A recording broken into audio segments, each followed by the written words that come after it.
All right, how I save money for my first rental. And I was going to say my vet too, but I think I bought that from flipping cars. But anyway, pretty much how I figured out to save money because I didn't know how to save money very well.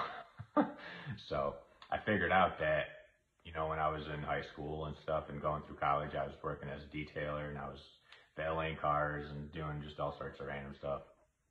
And I think 2 years into college, I got like my engineering internship and I made like a little bit more there. And then after whatever my third year, a year before I graduated, I got like an actual engineering job because I was such an awesome engineer. But I was literally just as broke and I'd like as I was detailing cars back in high school, right?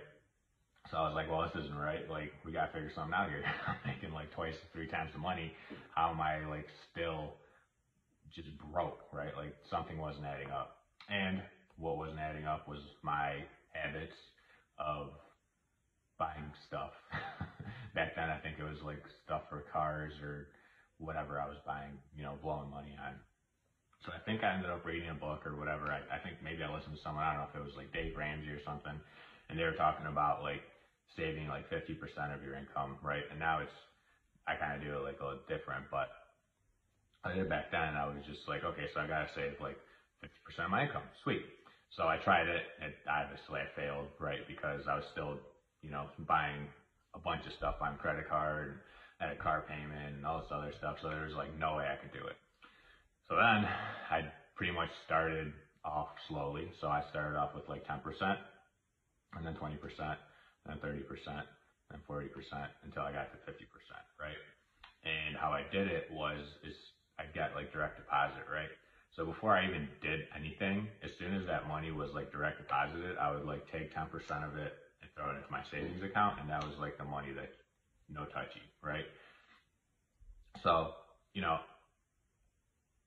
that is how I was able to save whatever down payment was on that, my first rental, like 20, 25 grand in like a year, right? Because I took, well, I probably didn't do it like, I probably used like a few months to buy dumb stuff, but I took all that money and I saved it, right?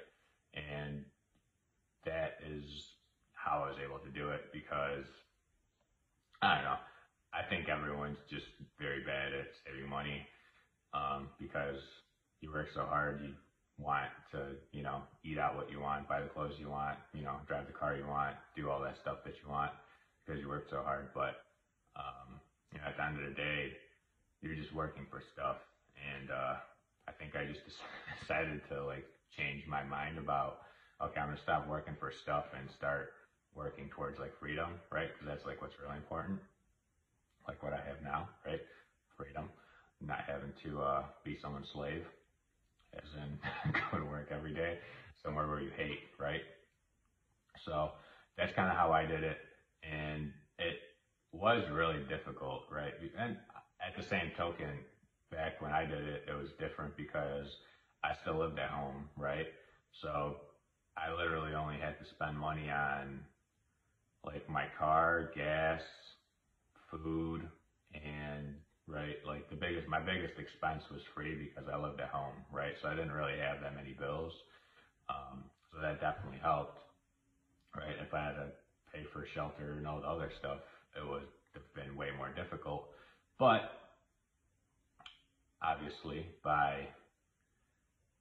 and I think you can still do it now, like you can do it with like Airbnb, you can do it like all sorts of different ways where you can pretty much have your living expense canceled out, right? But that's kind of how I was able to do it, is just saving money and doing it before you pay anything, before you do anything, you just like throw whatever percent you want to save in your saving account, or even like put it in a different bank so you don't even see it, right? Because when it's there, like me, I'm like, oh, that's enough to go buy a cool car, and then you end up buying like 10 Broncos or something, right? It's just something stupid. So out of sight, out of mind. That's why so many people just throw their money into a 401k because it's out of sight, out of mind. But anywho, so I hope this video helped, and I will try to figure out what book I read. I think it was Dave Ramsey. But I don't agree with everything he says, because he's all about like living debt free and living, I don't even know how like the right way to put it, but for what I'm doing for like real estate, if you were to do that debt free lifestyle, you wouldn't be able to grow, right? Because you need to leverage. You got to leverage assets like real estate to be able to actually grow and get bigger, right? So there's a few things I agree with, a lot of things that I don't. But anyway, hope this video helped, and I'll try to find that book and throw it in the comments. Have a great weekend.